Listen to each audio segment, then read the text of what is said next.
What you're about to hear doesn't even feel real for a lot of NASCAR fans right now. Because every once in a while, the sport gives us a moment that goes way beyond lap times, trophies, or playoff points.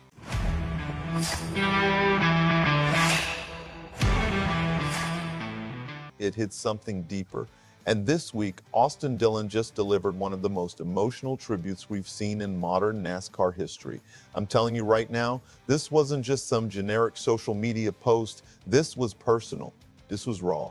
This was a guy opening up about what Kyle Busch truly meant to Richard Childress Racing, to his family, and honestly, to NASCAR itself. And here's the thing, when you hear Dillon compare Kyle Busch to Dale Earnhardt, not directly in accomplishments, but in spirit, intensity, and mentality, you realize just how massive this loss really is for RCR.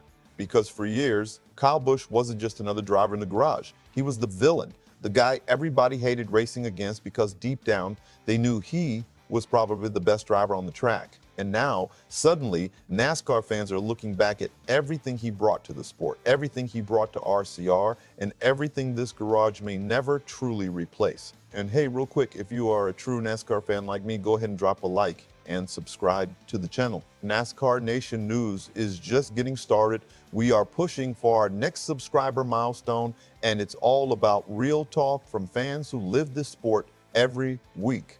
All right, let's get into it. So Austin Dillon posted this unbelievably heartfelt letter remembering his teammate Kyle Busch, and honestly, some parts of his thing will hit longtime fans right in the chest.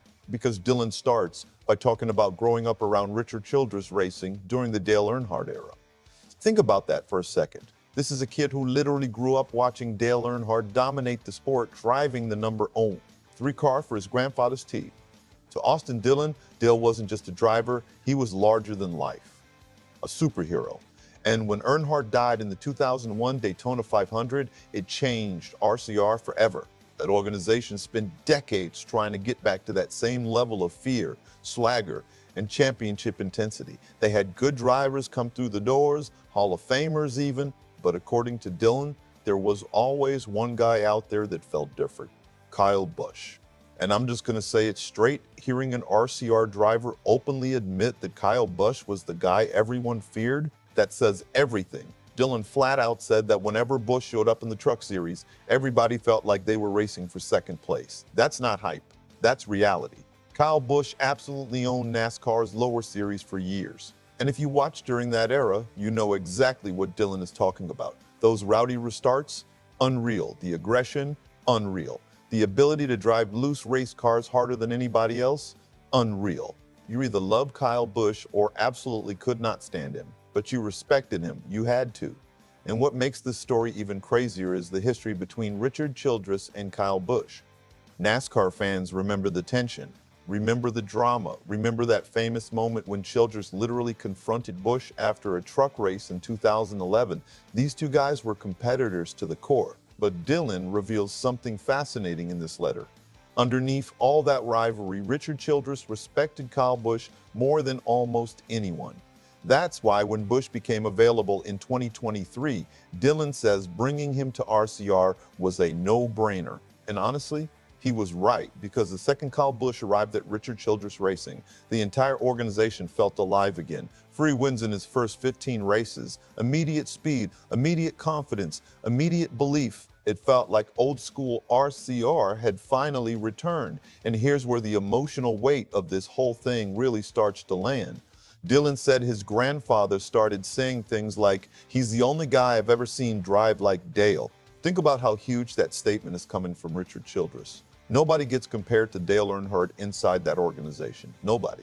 But Kyle Busch had that same edge, that same take no prisoners mentality, that same refusal to back down. That's why this loss feels so devastating for RCR fans, because for the first time in years, they genuinely believed they had found someone who could restore that old identity, not copy Dale Earnhardt. Nobody can do that, but restore that dangerous mentality that made RCR feared again. And Dillon's letter also shines a light on something NASCAR fans don't always see: the grind, the struggle behind the scenes. Because after that incredible start in 2023, the wins became harder to find. The cars weren't always where they needed to be. Fans started talking, critics started questioning Busch. people started wondering if the magic was gone. But Dillon says that's actually the version of Kyle Busch he respected the most. Not the dominant version, not the superstar version, the fighter. The guy spending endless hours in the simulator trying to fix the program. The guy refusing to quit even when results weren't coming easy. That right there tells you everything about who Kyle Busch was as a racer. And honestly, this is where NASCAR as a sport faces some difficult questions moving forward. Because whether fans admitted it or not, Kyle Busch brought something to this sport that very few drivers can. Intensity, authenticity, emotion. He wasn't corporate. He wasn't polished. He wasn't trying to be perfect all the time. He was real. And NASCAR desperately needs personalities like that. Now, RCR is reportedly retiring the number 8 and moving to the number 8. 33 instead for the second entry, which just adds even more emotion to this whole story. That number became tied to Busch's RCR chapter. And for many fans, it's going to feel strange seeing that era suddenly come to an end. Meanwhile, Austin Dillon continues carrying the weight of the legendary number 3, a number that already carries enormous emotional history after Dale Earnhardt's death at Daytona in 2001. So when Dillon says history feels like it's repeating itself for RCR, you can understand why emotions are running this high. And honestly, the final part of his letter may have been the most powerful of all. Not the racing talk, not the wins, not the championships, the family part. Dillon talking about Kyle Busch as a father, talking about Brexton, talking about Samantha Busch, promising they'll always be part of the RCR family. That's when you realize this wasn't just about losing a teammate. This was about losing a brother inside the garage. And in a sport as brutal and competitive as NASCAR, those bonds run deeper than most people understand. So now the question becomes, where does RCR go from here? Can this organization recover emotionally from something this massive? Can Austin Dillon step up and carry the leadership role forward? And maybe the biggest question of all, does NASCAR fully realize just how much Kyle Busch meant to this era of racing? Because love him or hate him, drivers like Kyle Busch don't come around very often. All right, NASCAR fans, now I want to hear from you. Do you think Kyle Busch was the most naturally talented NASCAR driver of his generation? And do you believe RCR will ever truly replace what he brought to that organization? Drop your thoughts down in the comments because this one is going to divide the fan base big time. And if you enjoyed this breakdown, make sure you like the video, subscribe to NASCAR Nation News, and stick with us for more real NASCAR stories every single week.